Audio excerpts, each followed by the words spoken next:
Hello, my name is Jon Figueroa, and I'll be talking about the WorldCom scandal of 2002, which is known as one of the biggest accounting frauds of history.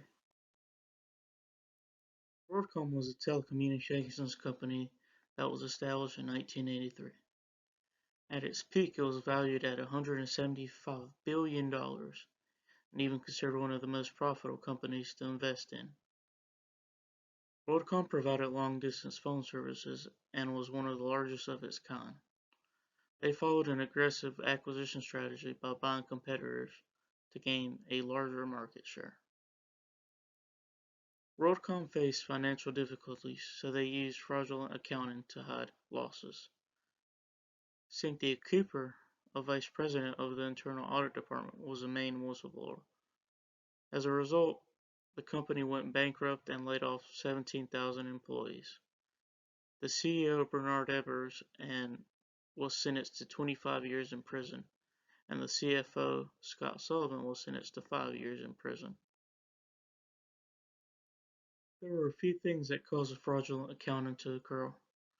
WorldCom had an aggressive acquisition strategy in order to gain market share.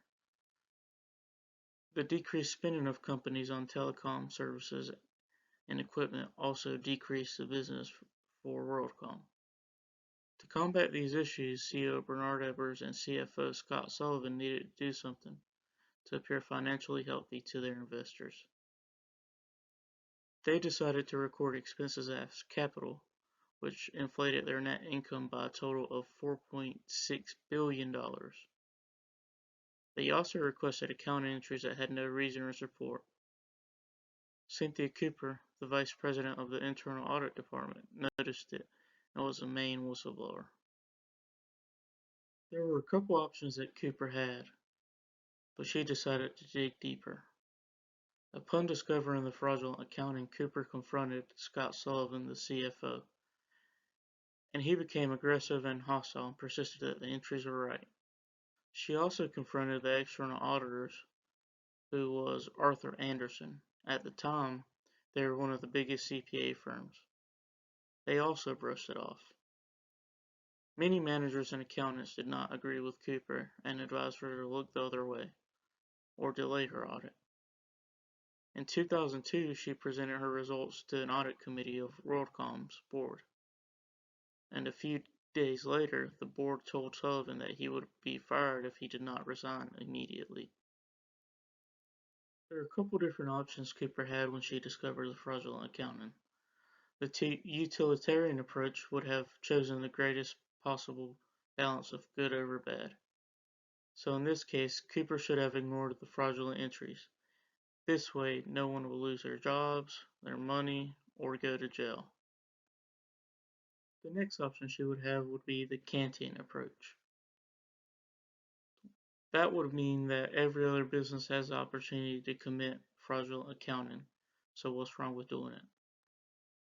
When put this way, fraudulent accounting entries do not seem like a big deal. As a result, Cooper would not have reported any wrongdoing as others are also doing it, or have the opportunity to do it. Then there's the social contract approach. This would believe that when business managers agree to run a business, they are agreeing to do it in accordance with generally accepted accounting principles and ethically. When thought of this way, the accounting entries should be further investigated. Cooper should have reported the fraudulent accounting to whatever degree necessary. My recommendation would be the social contract approach. She should have reported the fraudulent accounting. Because when businessmen and businesswomen decide to run a business, they should keep in mind that when they sign up for it, they are agreeing to do it in accordance with generally accepted accounting principles. Cooper did the right thing when reporting the fraudulent accounting. I believe that she did the right thing for one good reason. What is the point of having any accounting standards if they will not be followed? This could be applied to many different logics. For example, why do we have laws if we're not going to follow them? Regardless of the outcome, fraudulent accounting is wrong. The results of Cooper's decision affected a lot of people. Ebers, the CEO, was sentenced to 25 years in prison, and Sullivan, the CFO, was sentenced to 5 years in prison.